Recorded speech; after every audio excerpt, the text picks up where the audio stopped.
Shortly after Killian told newspaper reporters what he had seen, the Air Force stepped in and explained that Killian had actually seen 3 stars, not 3 spacecraft. Killian stuck to his story. They weren't stars, he said. They were disc-shaped objects just as he had reported, and they had flown beside his plane. His co-pilot backed him up, as did several of the passengers.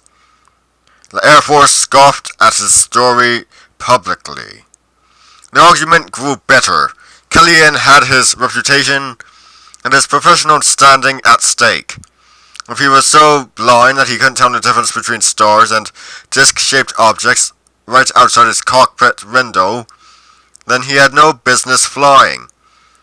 And if his eyesight was okay, then the Air Force was casting doubt on his honesty.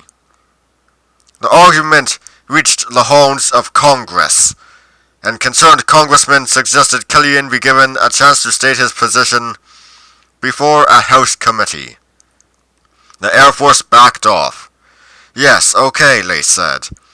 It wasn't stars that Killian saw. Instead, it was the lights of 3 jet bombers and a refueling tanker. The argument ended abruptly. Killian still had reason to argue.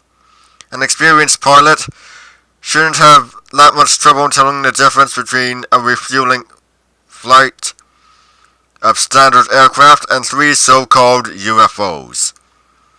But he kept quiet.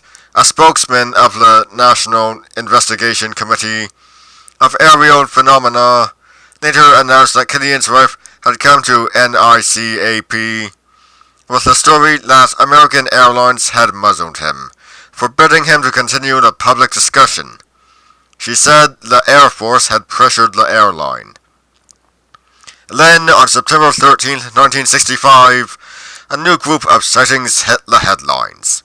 Police Sergeant Eugene Bertrand in Exeter, New Hampshire, came across a distraught woman behind the wheel of a car parked under an overpass. He told her to move on, that she was obstructing traffic and her car constituted a traffic hazard. She refused to budge, though, and poured out a story of fear. A giant thing flashing red lights had chased her down the highway for 10 miles. Then, when she sought refuge under the overpass, it had swerved away above the woods.